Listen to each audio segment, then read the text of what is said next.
this was all circulating around the base, that a giant had been killed, but no one was supposed to talk about it. I saw 3 long, bony fingers reach up underneath the door, curl up to grab it, and then disappeared. When he came over to me, dude, he slithered over to me. And this giant comes out of the cave, and they're all frozen. And he starts running and firing at this giant. Well, the giant moves. He's got a spear in one hand, and he's running really fast and spears Dan and holds him up like this. Somebody yells, shoot him in the face, shoot him in the face. They basically decapitate him. Got closer.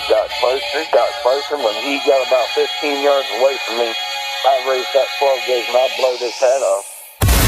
I feel something pulling at my leg, and I look over and there are 2 small gray entities pulling at me. And they're literally, I'm getting pulled off the bed. I reached my hand into this bush and I touched air. Couldn't breathe and I couldn't move because I know I'm seeing a monster.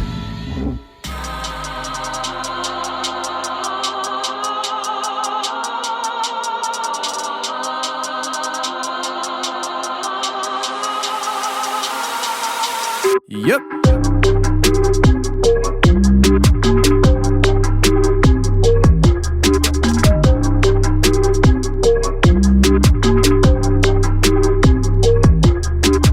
Welcome to the show, everybody. You're listening to The Confessionals. I am your host, Tony Merkel. Thank you for being here. If you've had an encounter or a story you'd like to share with me on the show, go ahead and shoot me an email. My email address is theconfessionals@theconfessionalspodcast.com. That's theconfessionals@theconfessionalspodcast.com. Or go to the website, theconfessionalspodcast.com, hit the contact section, and you can reach me that way as well. Either way works for me, just get a hold of me. And if you want more shows every week on Thursdays, we release a bonus show to members only on the website.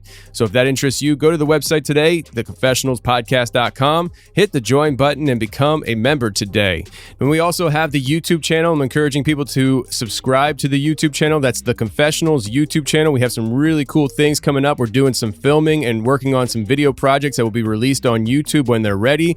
And please help us get up the subscription base. So go to the Confessionals on YouTube, hit subscribe. It's free and it's enjoyable. And we also have the Discord, which is also in the description of this episode. So if you want to be part of a live chat scenario, all things The Confessionals, go ahead, click that link and join the Discord. Now, today we have Dark Waters coming on the show. Dark Waters has been on the show before, but we've never done a show with Dark Waters exclusively. He's always been part of a Think Tank episode. And today we're having Dark Waters to come on the show. And he's going to share some of his own personal experiences from his childhood that got him into this kind of stuff. And then he's also going to be talking about swamp monsters and swamp giants. Awesome interview with Dark Waters today, and it is also an overtime episode. So when you're done listening to this episode, go ahead to the website, theconfessionalspodcast.com, hit the overtime section, and there's another segment sitting there waiting for your listening pleasure. All you gotta do is log into your membership account, and it'll be there waiting for you. So with that said, let's get to Dark Waters right now.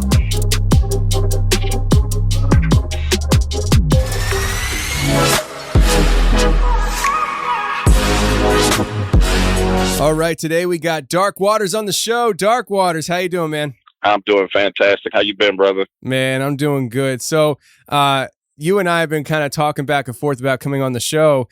And when I was thinking about today, I was thinking, I don't think I've ever had you on the show for a one-on-one conversation. It's always been in a group setting. And I was thinking, after what? 4 years, over 300 episodes, I'm finally getting you on the show for a one-on-one conversation. How about that?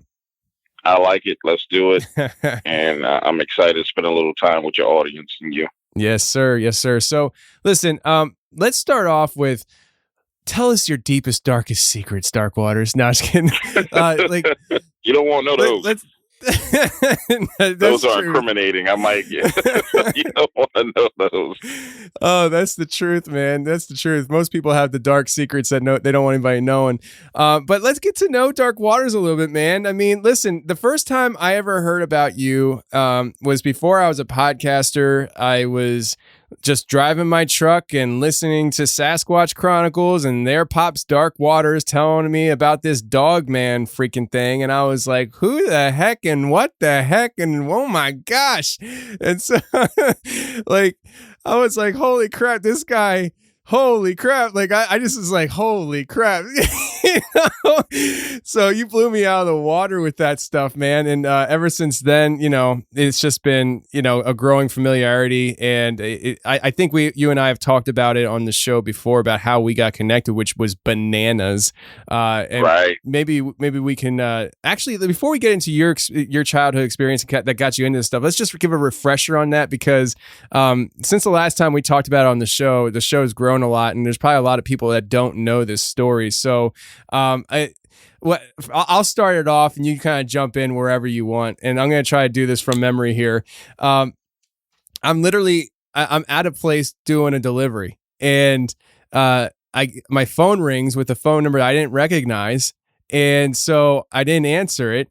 And then it rang again, and when I answered it again, it was I think it was a voicemail, but it was your voicemail talking to me.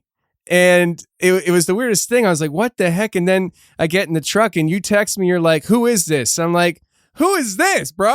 Like, I was like, yo, you calling me, man? Like, you want to give me attitude? And then you're like, this is Dark Waters. I'm like, yo, this is Tony Merkel. And you're like, hold on a second. And you give me a call, and it turns out it's doing the same thing on your end, right? Yep. It was actually, I don't know how that happened, but it was actually calling. Your phone was calling my phone while my phone was simultaneously calling your phone. It didn't make any sense at all. To this day, it doesn't make any sense. It was one of the weirdest things. But at that point in time, I was living in a house where there was a significant amount of paranormal activity. I mean, a lot of paranormal activity. And not all of it was bad. So, yeah, I mean, that was crazy, dude. I forgot about that. And then we ended up talking. We was like, what the hell is going on with this? Yeah, that was wild. Because you were like, listen, we're going to talk tonight. I'm busy right now, but this is crazy. And what was crazy is that literally, I would say maybe a day or two before that whole thing happened, I was talking to Wes, and I was like, yo, why don't you find Dark Waters' number and give it to me, because I want to connect with that guy and have him on my show. And Wes is like, all right, I'll try digging it up, because I think it was on like one of his old phones and stuff. And in that time, our phones decided to call each other. And it's just like, now wait, you got to tell everybody that, no, it doesn't sound weird unless people understand. Your number was not in my phone. Yes, bro. And my number wasn't in your phone. That was what freaked us out. So it wasn't like you were in my contacts. That was the crazy thing. And I know I wasn't in your contacts, so we didn't know who was contacting us. So just so the audience understand, we didn't know each other's phone numbers. We didn't have each other's phone numbers saved in our phone. So it wasn't like I butt dialed him or he was smoking a cigarette and reached over and bumped his elbow on the dial button on his phone. That was just pure paranormal randomness, high strangeness that went down. Yeah. It was so crazy. And like, I literally kind of forgot that even happened until I started recording and introducing. I'm like, wait a second, that's right. I forgot all about that. Like, that's how we got connected. And it was just so crazy, man. But you know, you've been a great friend over the years, and just somebody to kind of chat with and vent and all that fun stuff. So, yeah, anyways, let's get into some of your experiences growing up that kind of got you into these topics and stuff, because like, I know, I don't know a ton about your professional career, and I know you kind of keep things on a wraps as far as some of that stuff goes, but I'm pretty sure what you do with the stories and everything is not something you've been doing for 20 years. Like, so you had some experiences growing up, and then later in life decided to get into some of this stuff, right? Right. Yeah. So, just to quickly answer your professional career. So I graduated with a degree in electrical engineering, a minor in physics, worked for the Department of Defense, worked for Ericsson Telecommunications, worked for Energy of New Orleans, design and power line. So super high, like techie background. But anyway, like all my paranormal stuff started off as a kid, but not like, and I consider all of this supernatural and paranormal. Because as I've grown, I understand it's all in the realm of kind of the woo, ethereal realm, that things that have happened to me. But it really started as a little kid in church. And I remember sitting in the back of the church in Mississippi, and like the ladies who wear the white, the ushers would come over and they would put their hands over me and be like, this boy is going to be powerful. He's going to be a preacher. And I'd be sitting there saying, man, I don't want to be no preacher. And those kind of things started happening. And then as I got older and older and moved throughout life, I've always had like weird things happen, whether it be dreams that came true within 24 hours, premonitions, like, okay, don't go into the woods with your friends today because somebody's going to fall and hurt themselves, or even to the extent the worst one being, well, what used to be the worst one being the 11-foot tall shadow creature that came for me when I was 13 years old, 12 going on 13 in Mississippi. Like, I've had paranormal encounters. The way I ended up transitioning into kind of sharing other people's encounters was, at this point in time, I've come to realize I was kind of called to do this. Like when those older black ladies in church were sitting there saying, yeah, you're going to do great things, you're going to help a lot of people. I didn't know that this was going to be that way, because I've tried to stop doing this like a lot, like a whole lot, you know what I'm saying? But I can't. And I think that's part of whatever deal I got with God, is I got to help people and talk to them and do a little spiritual work. But when we start talking about me and the paranormal, it's transitioned from just being about like ghosts and demons and Dogman and Bigfoot, and it's more for me now. It's an overall understanding is that everything is connected across the board. It's all connected. It's all historical. It's all true, which is kind of my go-to statement right now. When people say, hey, do you believe in vampires? Yes. Do you believe in Bigfoot? Yes. Because there's a true origin of all these things. And if you dig deep enough and with the intentions of getting to the bottom of it, then you will find the truth. But most people don't really want to find the truth. They just want to be entertained. So that's why we do our stories in an entertaining format. But for me personally, I've had enough experiences till I've gotten to the truth. Just recently, one of my experiences that is not really bad, but it's definitely something that concerned me. Just last night, I was at Paracon at the New Orleans Voodoo Temple and Murder House where Zach killed Addie. We were doing a ghost hunt with Nick Groff, and out of the blue, I just wanted to sing. Like we were sitting in a dark room, Tony, and I just want to sing. So I start singing, and it was weird. I start singing a song by Samuel Jackson. Now listen to this. We're in the Murder House, and I'm singing this song, and it goes, I don't want to curse, but it says, life is a highway with mountains mighty high. How did it go? It goes, yeah, life is a highway with mountains mighty high.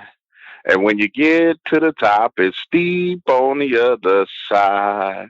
Now, I had not listened to that song for like months. I remember listening to the song. Next thing you know, they click on the lights, and I realize that there's a guitar sitting next to me. Now, understand, the whole time while I'm singing, I'm pretending I'm playing a guitar, right? Then we go in another room. Teddy Bear does some talking. I come and I sit back down in that same room. I sit on the opposite wall.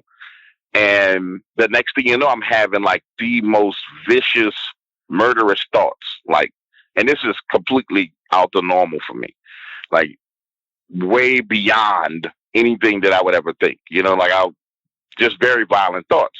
It just so happens, last year I started training, doing close quarters combat, so I keep a blade on me all the time. And so now something saying, hey, pull that blade and stab him. And I'm like, what?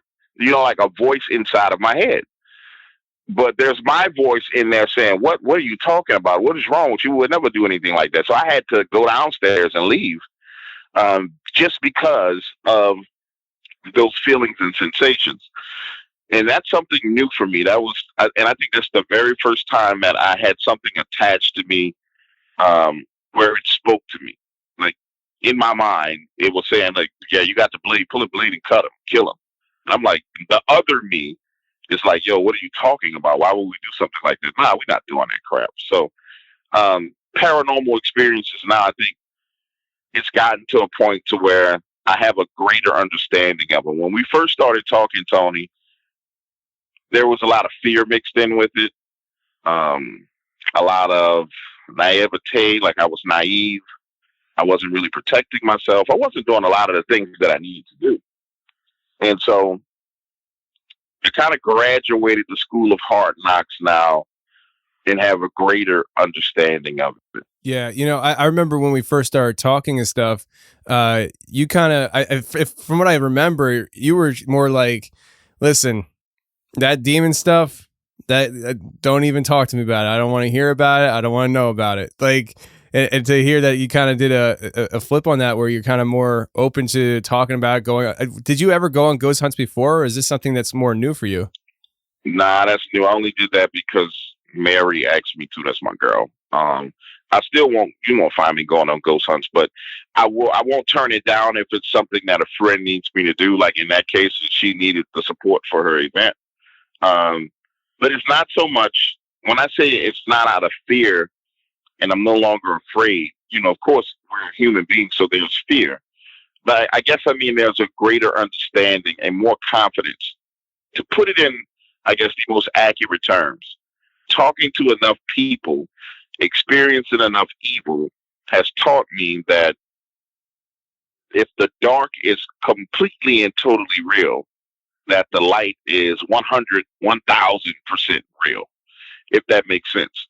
And so it's giving me this level of confidence while I hold conversations with people on topics that I wouldn't normally hold, because there was a little bit of doubt there. There was a little bit of concern and trepidation. But I've talked to people, Tony, just recently, just my paranormal encounters. Last year, I went through this phase where I was getting phone calls on this cell phone number from different numbers, different people's voices, but they all were holding one continuous conversation with some of the most foul language you've ever heard. So imagine you wake up in the morning, Tony, you go to brush your teeth, right? Your phone is charging by the bed. You hear it ringing. You walk over, pick up the phone. It's a little girl. And when I say little girl, like 9 years old. And they say your name. And she was like, hi, can I speak to James Williams? I was like, this is James. God doesn't love you and you're going to die. And I'm like, yo, what? God doesn't love you and you're going to die. Click. The phone rings 10 minutes later. It's an elderly black man, sound like Ron Isley, elderly black man. Yeah, I was going to tell you that God don't love you, you're going to die. Your eyeballs are going to be poked out. And at first I thought it was gang harassment, the electronic harassment, where people kind of just mess with you. So I let it go on for a while. It went on for like about 2-3 days before I just listened, before I really even engaged it. So I prayed, sitting out on my porch and smoke a cigar, read my Bible. So many ashes in my Bible is ridiculous. It's not supposed to be an ashtray. It's a book of God, but y'all got to forgive me. And then finally a voice says, next time they call, confront them. So phone rings. And this time it's this elderly, the closest thing I could describe it. You knew it was an elderly woman. You knew she was an older white woman. She sounded like, remember on the Golden Girls, they had the one that was kind of real. She was sexy for her age, but she was old. But then there was the mother that was there, right? Yeah. Just she was. I think her name was Blanche. Blanche is kind of sexy for her age, bro. Okay. I'll tap that, bro. But anyway. Oh my God. Oh man. It'll take a little while before I warm up, or I'm warm now. So, but she sounded like the older lady out of from the Golden Girls. And finally I say, why are you calling me and what do you want? And she says, oh, so now you decided to talk to us. And I said, yeah, I'm going to talk to you. And I said, I'm going to command you to stop calling me, but I want to know what you want before I get rid of you. I want you to die. And I want you to know you're going to die. I'm like, of course I'm going to die. Everybody dies. right? And no, you're going to die soon. I said, no, I'm not. I have a promise from God that I'm going to be alive. I know how long I live, and I know what I need to do. So why are you harassing? You're going to die. And I'm like, whatever. Look, in the name of Jesus, don't call this phone ever again. The phone hangs up. Never got that phone call again. Never once. I mean, no weird, crazy phone calls. Now, pause, rewind. Let's go back. And it took a long time for me to figure this out. So I'm sharing some of these revelations with you guys. Why that happened? If you go back about 2 months before that started, there was this young lady who calls me, and she says, "Hey, Dog Waters, you know, I'm a huge fan. I want to just talk to you about some of my paranormal encounters." I tell her, I said, "Listen, if it's something demonic, I need you to disclose it up front, because I need to get off the phone with you. I need to pray. I need to clean things up, you know, for myself, so nothing kind of attaches to me." And for those of you listening who don't know how that works, if you're talking to someone who's demonized or has a spirit on them, and you haven't repented, literally be like, "Yo, God, I'm sorry I did X, Y, Z," and cleansed yourself of your sins, it makes it easier for them to attach to you, because they know what your tendencies are, what your tastes are for sin, right? So she tells me it's not demonic. I shouldn't have believed. I should have just got off the phone with her. And anyway, we start talking, and halfway through the conversation, she goes into how at her mom's house, when she visits, every time there's this mist that comes out of the wall, like the corner of the bedroom. And I'm like, okay, when you say mist, are we talking about a black mist? Are we talking about like a smoky white mist? Are we talking like exhaust from your car? You got to do a better job of describing it, because everything is significant. And so she describes it as a black mist with white streaks, and it forms a face. And I'm like, okay, this is getting more and more demonic. And I let her go through the entire story of how it comes out of the wall, and how she's the only person that can see it. Her mom doesn't see it, but her mom's behavior changes, and all the telltale signs of it being something malevolent, or something, I don't know. I mean, it's energy, but something that's not good, right? And then finally, we ended up getting off the phone. And days afterwards, or months afterwards, that's what ended up happening. I started getting these phone calls. What I learned from that, and what anybody should learn from that, and I want to circle back to the most important part, is your spiritual work of cleansing yourself and cleaning yourself is not like taking a bath. It's really trying to make sure that your soul stays strong and firm. And I tell people all the time, like, your soul is, imagine like a mason jar. And inside that mason jar is this ball of energetic light. And when you come in contact with something negative, or you come in contact with something malevolent, it's like an octopus that's smart enough to open the jar. It's unscrewing the top, it's sticking its tentacles in, it's trying to make a home. And if you don't clean that out daily, weekly, monthly, it's going to change you, and it's going to have these negative effects on you, to the point to where your personality changes, the way you behave changes, the way you interact with family members changes. And I've been through all that, and that's why I'm disclosing this and telling people this, because I think I could tell you stories to scare you, but before I get into that, I think I should tell you, if based on what I say next, if some of this stuff starts to happen, you'll know what to do. All right. So, Tony, I'm going to go into some of the, maybe we want to do some demonic stuff. What you want to do? You want to do Dogman? You want to do Bigfoot? No, let's go. I mean, we're already going down the spooky demonic stuff, so let's just keep it rolling and stuff and see where we take us tonight. All right. Well, let's go to one of the more recent ones that I found completely terrifying, but we know it's 100% demonic. Now, everybody's heard about black-eyed kids, right? Black-eyed kids are something that's real common in the genre or of paranormal, like people talk about it. Well, I get a phone call from a gentleman, works downtown in Houston, and he's on his way home from work. Now, normally the bus that he takes hits the bus stop at about 9 p.m. So he gets there early, sits at the bus stop waiting on his bus. The bus doesn't come, and he decides, well, he's going to walk back across the street real quick, go inside, use the bathroom, come back. By the time he comes back, that bus is gone. So now he's got to walk 11 blocks to his house, right?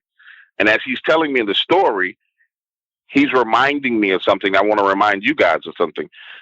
This happened during the time of COVID. And as you guys are aware, like the streets weren't as busy as they used to be. Like nothing was busy like it was during the time when, you know, the pandemic was at its full height, right? Like it was literally like people were locked in the house. They were scared.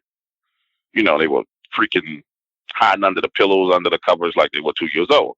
So the normal downtown Houston and those normal streets it wasn't like it was supposed to be. So now he's got to walk 11 blocks home, and he starts walking. Well, as he's walking, there's a few little small restaurants open, but nowhere near the traffic that either vehicle traffic nor foot traffic there would normally be. And as he's walking, he notices these teenagers are following him, like not right up on him, but, 20, 25 yards behind him. And as he's walking, he glances over his shoulder, checks, they're there. Gets another block, glances over his shoulder, checks, they're still there. And then the freakiest weird thing happens to him. He glances back, and the way he described it to me was, he said, James, I glanced over my shoulder, and it was almost as if this young man glid, like he slid from the point where he was, to right in front of me. And I'm like, dude, what do you mean slid? He's like, he hovered, like he moved so quick. I had never seen anybody close distance that fast. And when he closed distance on him and got right in front of him, started asking for a cigarette. Hey, I know you smoke. Give me a cigarette. He's like, nah, I don't have a cigarette. He's like, you have them in your pocket. Give me one of the cigarettes. They're standing there talking. And the way he described it was, as this conversation is going on about the cigarette, time around them starts to speed up. Meaning, Tony, if you and I are standing there talking on a street corner, right? The cars will be moving past us at normal pace. Anybody who else is walking around will be moving at normal pace. Well, everyone else around them started to speed up everything. The little Uber cars that were driving sped up. The few people that were kind of walking on the streets, they started to speed up at this rapid pace. Like he found himself inside of this isolated little area where time was passing at an abnormal speed. And it scared the hell out of him. So the guys are now looking at him, staring him into his eyes. And he said, as he first started talking, his eyes were normal. Then his eyes flashed and started to turn red. Like they flashed white, and then it was almost as if blood started to fill inside of his eyeballs, and they turned this blood red, like complete red freaking eyeballs. So now he's afraid. The guys tell him, give him a cigarette, and there's nothing you can do. You can't leave. And the other two that was with him have now closed in on him behind him. So he's standing there, scared out of his mind. And I said, bro, when you were around these people, what was the feeling like? Because I'm trying to assess, how much truth is in the statement. Because I've heard about red-eyed kids before and red-eyed people. I just never really talk about them. And the signs that are every other time I talk to someone about this, they've said, well, I felt like my life was in danger, but more than just my life, my soul, right? So he says those exact words. He says, I felt as if they were trying to take something from me. And the cigarette was symbolic of my soul. And I was like, well, what do you mean symbolic of your soul? He said, I felt like if I gave him that cigarette, I was giving more to him than just that. Like I was giving my will over to him. So he starts to think to himself, God, Jesus, what is this? Could you please help me? What's going on? I don't know what to do. Like he's just talking in his mind. And as that conversation is mentally happening, which, it's the beginning of fight or flight syndrome, he's just thinking, God, Jesus, what's going on? I don't know what to do. The two behind him say, don't you dare say it. Like they knew what was coming next. And they say, don't you dare say it. Don't you say it. We'll kill you. Don't you say it. Well, the next thought that came to his mind was, I'm going to say Jesus and tell him to leave. So as the words are coming out of his mouth, and he's not like, oh, in the name of Jesus, I command you to go. He's just going to say like, Jesus Christ, get away from me. as he's saying Jesus, they literally zoom back into imagine a circle. And in that circle, time is moving normal. Outside of that circle, everywhere, everything is moving fast. They zoom back into that area where time is sped up and then speed off. Next thing you know, everything around him is normal and he's just standing there. Like he's standing there alone, but 2 hours have passed. Remember, his bus was supposed to pick him up at 9. He started walking about 9:15, 9:30 after use the bathroom. But now it's 11 o'clock, 11:15, and he's completely lost time. And now he still has to walk the distance to his house. Well, he ends up getting back home, scared out of his mind, lays in the bed, says his prayers. The next day, he tells one of his friends, they go to the church, and he talks to a pastor, and his pastor tells him that he's been getting, since the coronavirus whole scare started, he's been having more and more people have demonic encounters, and he believes, this is the pastor, like this, and we ain't talking about like Steve Quayle or, some, exorcist, super duper person that's really in exorcism. This is just a regular pastor says, yeah, I've been getting more and more complaints about paranormal activity ever since coronavirus started. And so tonight, I think that's kind of the vein we need to go down, because I don't know if everybody really understands spiritually what's going on right now in our world, in our dimension, on this planet. And what I mean by that simply is you can feel it, you can taste it, that something's wrong, something's off. You can see in people's behaviors, the things that are going on, the amount of hate and resentment and anger all over the place. I mean, it's prevalent. I mean, all over the world, you can see that something's off and something's wrong. There's this saying, as above, so below. And I have this young man who I know to be 100%, psychic, Tony. I mean, this kid, like, psychic, prophet. It's kind of hard to quantify what he is able to do. But if I was to put you on the phone with him right now and say, hey, tell Tony what's going to happen on Saturday, he'll sit here and tell you what you're going to do Saturday. You don't even know what the hell you're going to do Saturday, right? Well, he and I were talking. This is in January. And slow me down and stop me if you need to pause me. But no, you're good, man. I'm thinking to myself, what am I doing Saturday? Probably interviewing people, but other than that, I have no idea. That's a good thing. You just got to stay busy. Yeah. And this kid tells me, first of all, the first time we talked, nobody knew my name. This is way before people really knew anything. Kid knew my name. He knew the street number to the house I grew up in. He knew my childhood nemesis's name. Like, yeah, I used to get into this kid that they called, you get in fights with this kid they called Barry all the time. That was the kid's last name. And he was like, he told me all kind of stuff. No way he can know, right? Just to quantify what this kid is capable of. Well, he and I are talking about the environment that we're living in right now. The environment of the coronavirus, the environment of violence spinning out of control and Satanism on TV and all this other stuff. And the one thing he said that stuck out to me and that I would love to share with people is, he said, there's a war going on and it's spilling out of heaven and it's spilled down onto earth. And you're going to see the wars here on this planet because there's a war going on, a great war. And it's our decision as human beings, because we have free will, to decide what side of the battle we're going to be on. And it's not scary, because that's not the right word. Frightening is not even the word I'm looking for. It's one of those situations where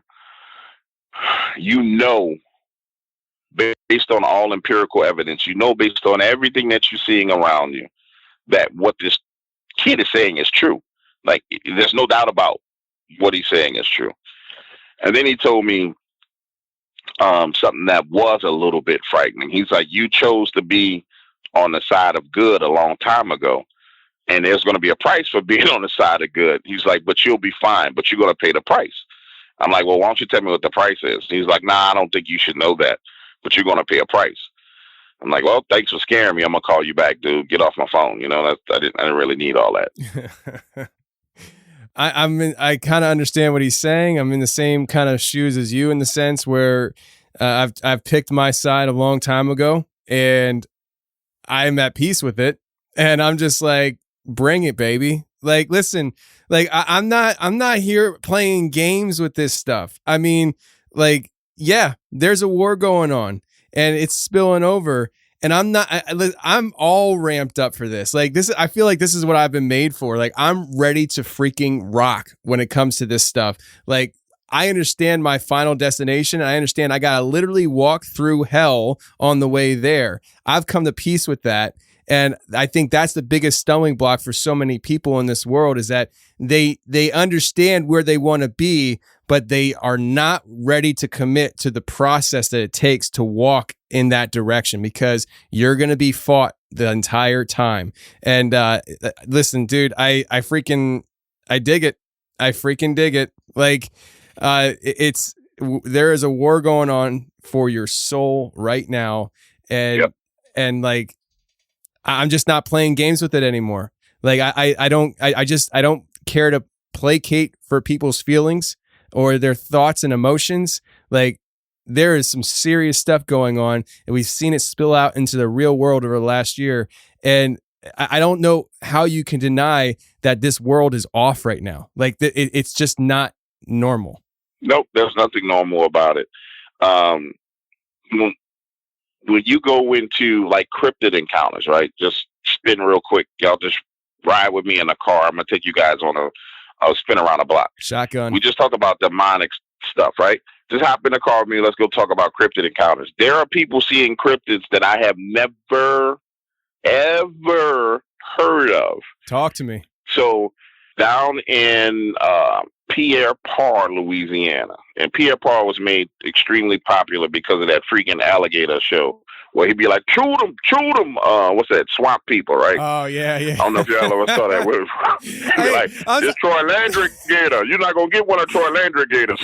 I'm surprised you don't have an accent like that. Why don't you talk like that, bro? So if I talked in my New Orleans accent, I would sound Jamaican. You guys wouldn't understand anything I said. Please don't. But you wouldn't understand a word coming out of my mouth.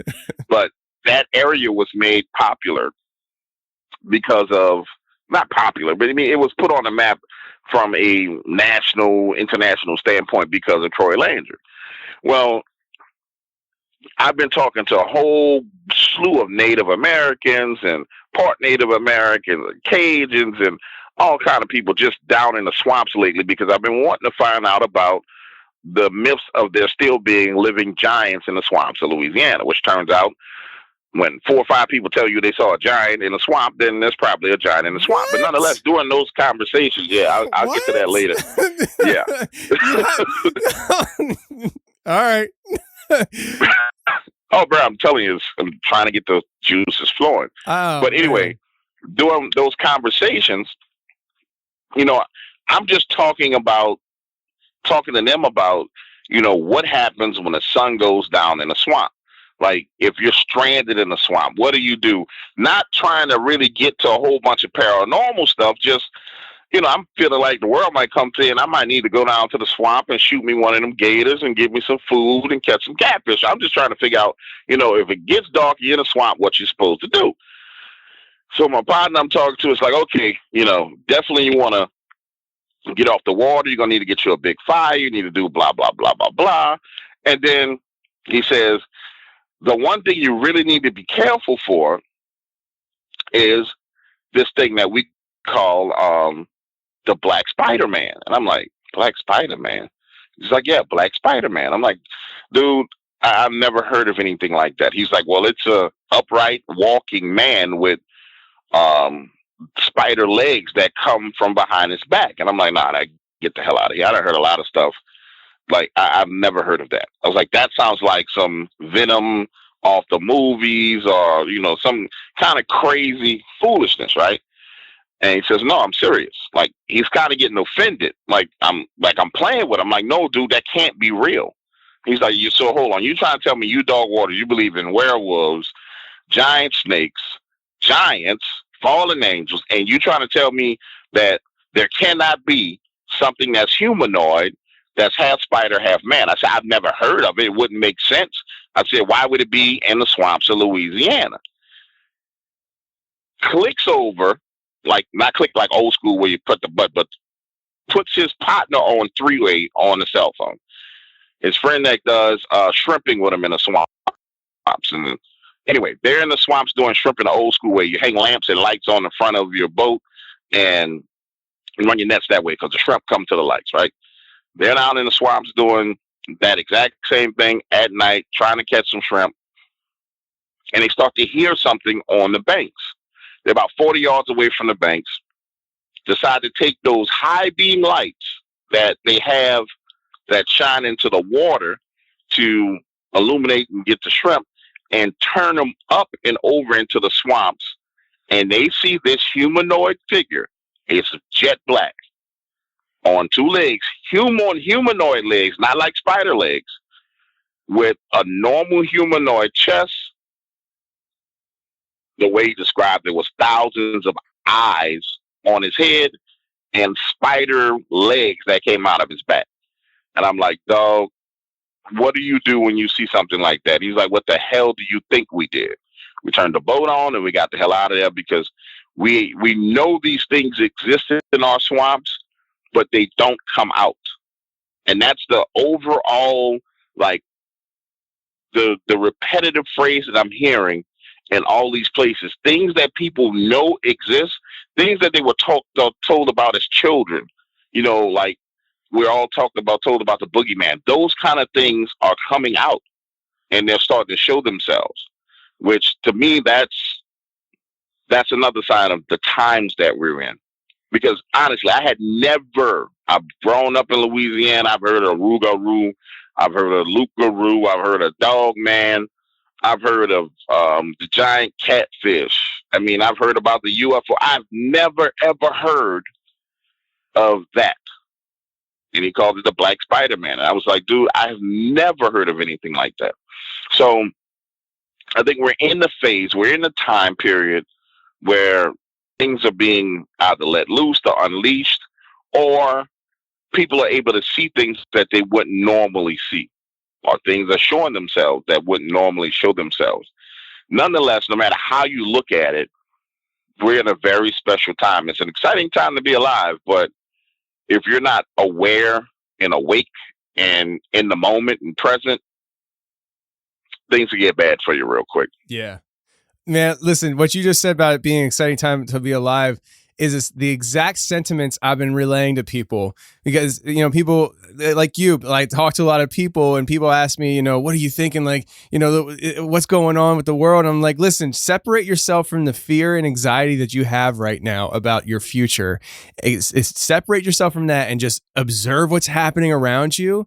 Like, this is an amazing time to be alive. Like, if you survive, you know, and you wherever this goes, if you say you live 20 years into the future, you're going to have some fascinating stories to share with people because you lived through the process of getting to wherever we're going. It's such an amazing time. Now, you mentioned about this Black Spider-Man and this idea that all these creatures are starting to pop up. What do you think about that? I mean, are we talking about things that are being unleashed from the gates of hell? Are these things that maybe live in inner earth and now are coming to the surface for God knows what reason? Maybe they like the taste of Corona. I don't know. You know, I don't know. I don't know where they're coming from. Honestly, I don't. I've tried to formulate a strong idea, but I just can't figure out what's going on. And what I mean by that simply is this. I know that the people I'm talking to are telling the truth. So I know they're not lying. I have a system in place to guarantee that you cannot lie to me. So I know the people aren't lying. Just kind of narrowing down while I'm talking to you. So I know they're not lying. I know what my Bible tells me is going to happen in the end times, where there's going to be very horrific things released on this planet. And some of those things are, I mean, anyway, if you read it, you know those things, right? So I know what my Bible tells me is going to happen. And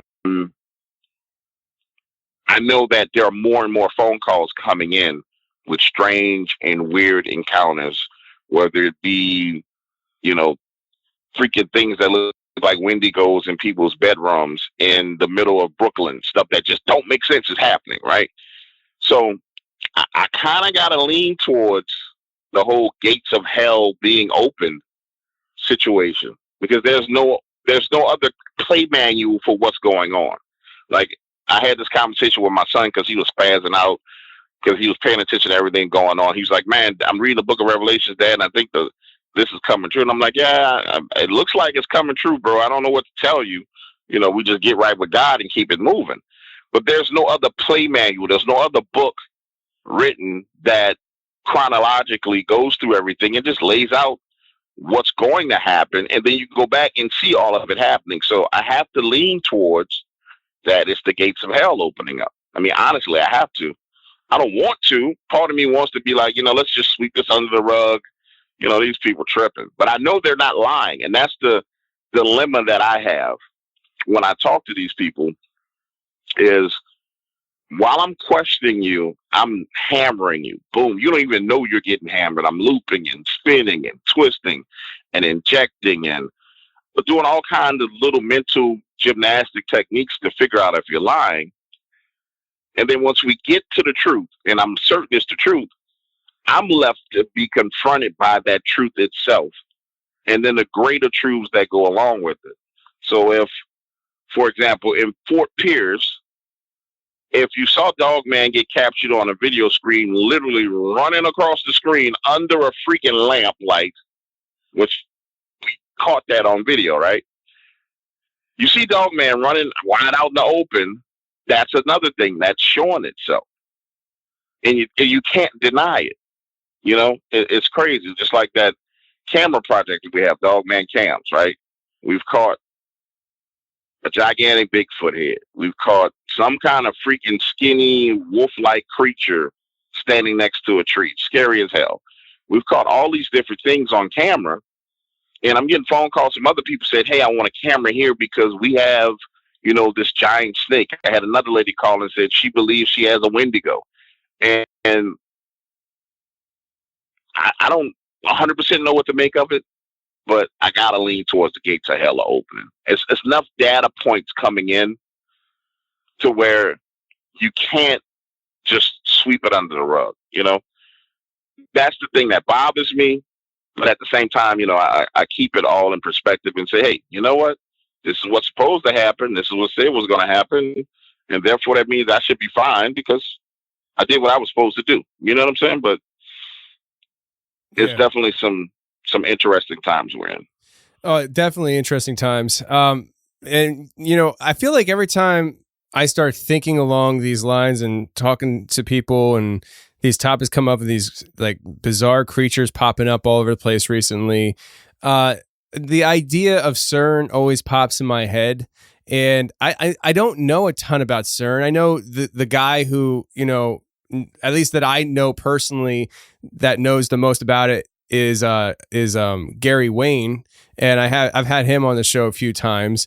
But like, what are your thoughts about CERN and everything? Do you think CERN could have possibly been working on opening up dimensions and portals and things actually? Because that's what I've heard. I don't know if it's true, but I've heard that, you know, CERN doing their search for the God particle, whether they did it on purpose or not, they opened up portals into other parallel universes and things came through to this side. And what do you think about that stuff? Well, I figure I'm not. First of all, let me say this. I haven't studied everything that as it pertains to CERN. I do recall, if I'm not mistaken, the ritual that they had before they opened it. With Vishnu and that's the ritual with all the people dancing. So when I saw that ritual, that didn't seem real freaking scientific to me, bro. It seemed way more cultish than scientific. So with only going with the evidence in front of me. I haven't been to the lab. I haven't been down in wherever they slam the particles together. I haven't seen any of that. So I can only go with what my eyes have seen and my ears have heard. Based on what I saw during that ritual, that place has absolutely nothing to do with energy. It's all about opening portals to another world and letting old world creatures in. So I'm absolutely certain they've probably let something into our dimension. I'm absolutely certain they've let something into our dimension. Now, does that mean that these are the same things that people are seeing? I don't know. It's a possibility that they're connected. Yes, they could be connected, but I can't say for certain. What I can say for certain is this, though. Something significant is going on as it pertains to the paranormal, because even, let's just go, I don't know, let's go back 2 years ago, right? We would have been considered the Crazy? kooks, the crazies. Yeah. You know what I'm saying? Now, there are people who are coming to us for answers, right? So the whole thing is shifted from, oh, I'm a normie, I play on my cell phone, I have my little dog, I get my soy latte, and I stand in a long line at Starbucks and pay $12 for coffee, to holy crap, what's going on? Did you see that UFO video? Did you see the article by the Navy who said they could change reality? Holy crap. So, and I said this a long time ago on one of the big talk shows. I said, we've been put here for a reason because we're ahead of everybody else. And when you're ahead of everybody else in understanding and knowledge, you seem crazy. Like, you literally seem crazy. But you're not. You're just sitting there waiting for them to catch up to you, waiting for them to catch up to the reality that you already know exists. So I think we're seeing the masses of people catch up to the true reality to which we've already and always have known exists. And that's going to be something kind of horrific for a lot of those people, but they need to go through it. They need to wake up. They need to see the world for what it is. It's not all sunshine and roses. It's a lot of crazy stuff that goes on out here. Oh, for 100%, 100%. I'm looking at the time clock here, man, and it's just, dude, it's ticking by. This time went by so fast. Can you stay for like another segment? Yeah, I can stay. I would love to just get me my cigar, man, because I feel like I'm at 80%. I want to go Super Saiyan for you tonight. I cannot go Super Saiyan without my cigar, bro. So Yeah. if you give me 1 minute to run and get one, I'm telling you, I'm going to go Super Saiyan, but I can't do it without it because, I don't know, I don't know, what do you call it? It's an anchor for me when it comes to telling stories. I created that anchor, out drinking with friends over the years, telling stories and really hitting on hot women. And that's how that happened. I got you, man. Yeah, no. Hey, everybody's got their vices, right? So, listen, for the audience, we're going to do a whole overtime segment that's going to be put on the website. But before we end this segment, DW, I want you to fill in the blanks before you get out of here for this first segment because, dude, you mentioned about giants in the swamp in Louisiana. That was a first for me. I need to know more about that. So whenever you get your cigar, man, I want to hear about this. Oh, yeah, absolutely. We'll go into it. There's a bayou. I'll call it Hoodoo Bayou. So, and I've learned a long time ago, if you tell people exactly where things are, they're crazy enough to go there. But there's a bayou that's extremely hard to get to. Like, you literally have to go in an airboat 5 miles across land and get into this area. And it was known to be an area where some of the Native American tribes were staying. Just recently, we had those floods down here, and it opened up that area for people to get back up in there. Well, let me tell you how, first of all, I end up meeting this specific group of Native Americans. I have a camera project called Dogman Cams. I'm out in Bayou Sauvage, which is in New Orleans East, placing a camera. I go to check on the camera, end up encountering this gentleman who is one of the only people who lives on Bayou Sauvage at this point in time. Used to be hundreds of people. He's the only person that lives there. I lie to him because I didn't want him to know what I was doing with the cameras. I tell him I got like a degree in some freaking crap from LSU, and just telling him I'm doing a student project, right? He sniffs that out real quick, pretty much tells me I'm lying, but doesn't call me a liar. And he and I end up talking, right? So we go into what's going on in that area, how there were Native American burial grounds in the swamps. And I tell him, I finally come clean and tell him who I really am. He starts hipping me to all this knowledge about just Louisiana swamps in general, and how not only are there Native American burial grounds, but there are giants buried in the swamps. And so he pointed it out to me and all. He said, look over there, look at this patch of trees. Which one is higher than the other one? He's like, look at the landscape. And I look, and you can see there's these trees that are way up in the air compared to the other ones. He's like, those are the burial grounds. So we switch numbers. He gives me a ride back to my car because he knows what's out. He knows Dogman is out in that bayou. And we end up talking. So now we're talking about, just Black culture in New Orleans that has to do with the mixture of Black and Native American culture. And he says, well, look, I know some people that can really tell you the old school stories, and some people can tell you some of the things that are going on right now. So fast forward, that's how I ended up meeting the rest of these gentlemen who are telling me about these giants in the swamps. Let's call it Hoodoo Bayou. And for the record, it's not Voodoo Bayou, so don't go to Voodoo Bayou bothering those people. But this particular area is so hard to reach because if you don't have an airboat, you can't get back there. Like in normal times when it's not flooded, you have to ride 4 or 5 miles on an airboat, then go through some canals, then another half mile, and then you're into this area. So it's kind of a sanctuary where nobody goes. Well, when we started having all those storms and all that rain, this was last year, and we had all those little different hurricanes where we had 3 freaking hurricanes hit Louisiana in the same spot, which is statistically impossible, but I'm not going to go into what that was about. But anyway, it starts to flood, and people start going into areas to fish and to hunt that they hadn't been into in a long time. Well, they get back into this bayou, and the very first thing they encounter are trees that are taken up from out of the ground and like uprooted out of the ground and stacked in X's. Like, so if you're on an airboat, imagine you're on your airboat and you're riding, and then you see trees that look like down trees, but they're stacked in X's, like don't come past this point.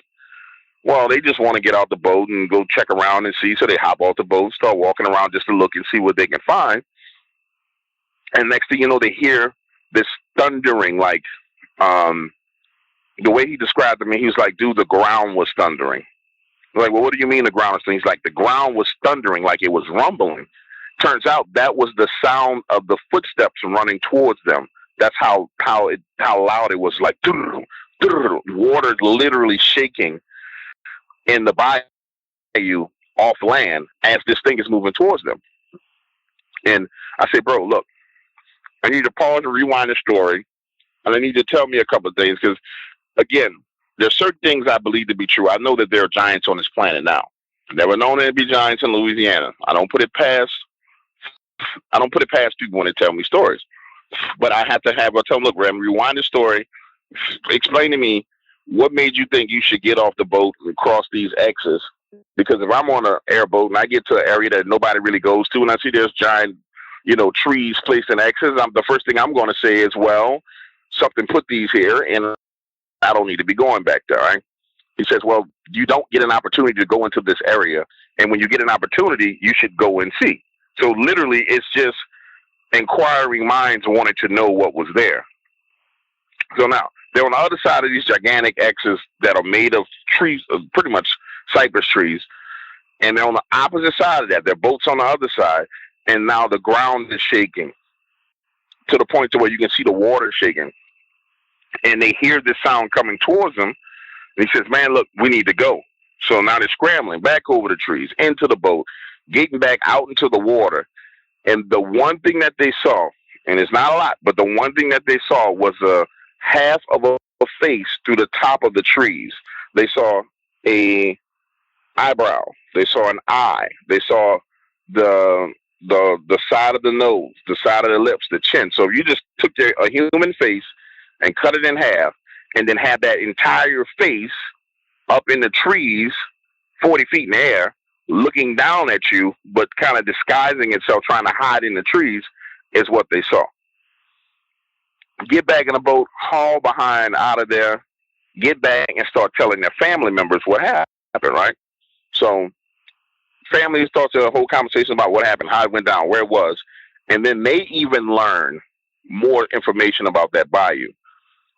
More background history is that bayou not only was a place where Native Americans were, but the bayou was a place where an ex-female slave who had been high practicing voodoo, not voodoo, voodoo, the real Haitian voodoo, the real deal, the powerful voodoo practitioner, fled into those same swamps in order to get away from the slave master who was trying to rape and kill her. So not only was it Native Americans in the area, not only were there's still giants in the area, but it was an area where extremely powerful voodoo magic was practiced.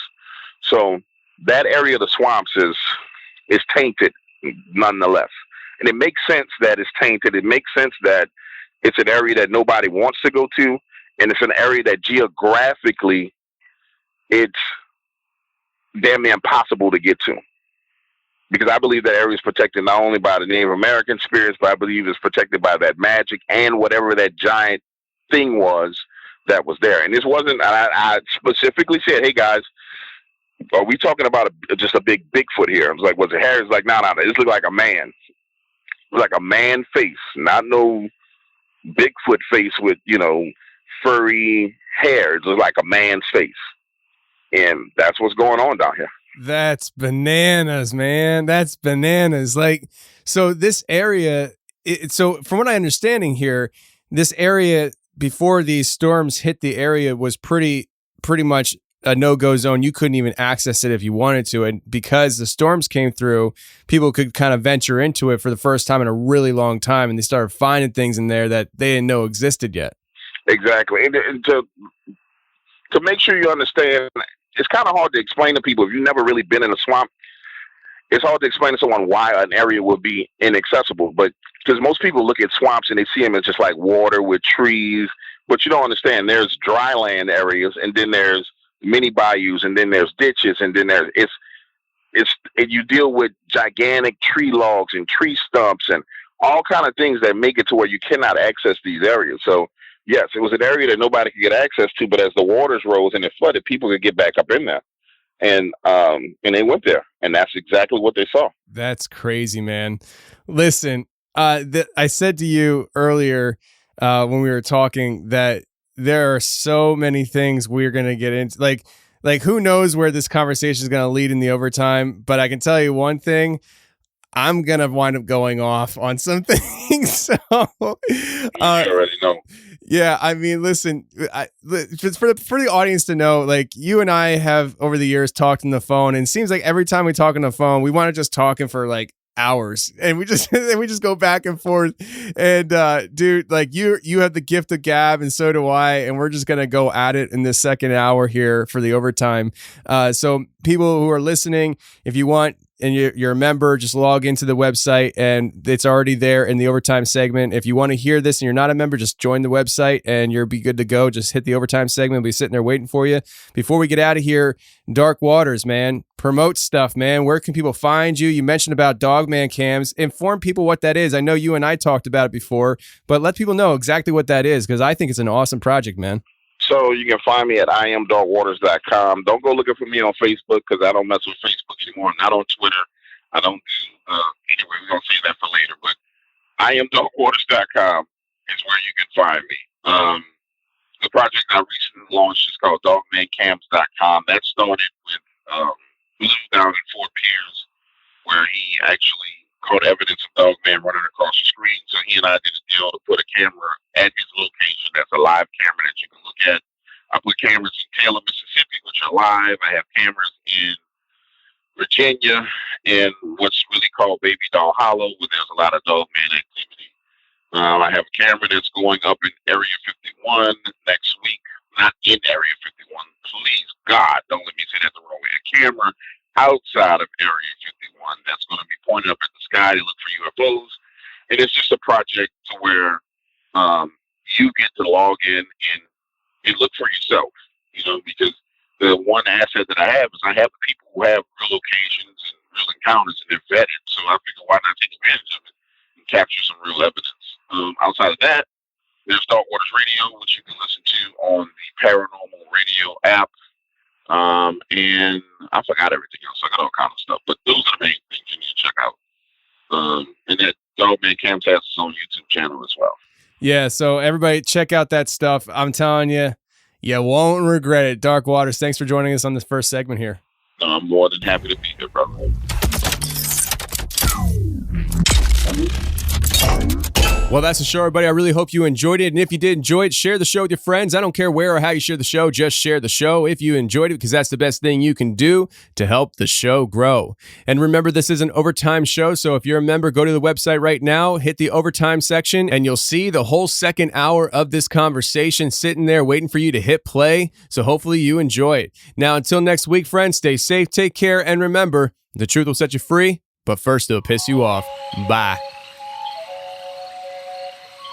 Him and his older brother were out in the woods, and there had always been known that there was a giant moccasin out there. And by giant, we're talking about the size of like how you go to the pool and you sit out and they have the table with the umbrella and you sit at the table, the size of the table, that giant, not like that big, the size of that table round.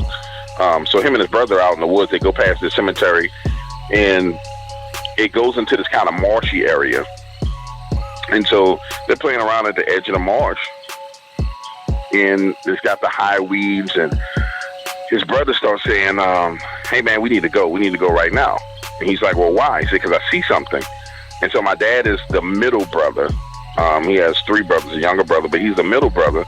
And so the older brother, my Uncle Nick, takes off running. It's like, man, come on, we need to go. And he stands there and watches this giant snake slither through the marsh, and he sees how big this thing is.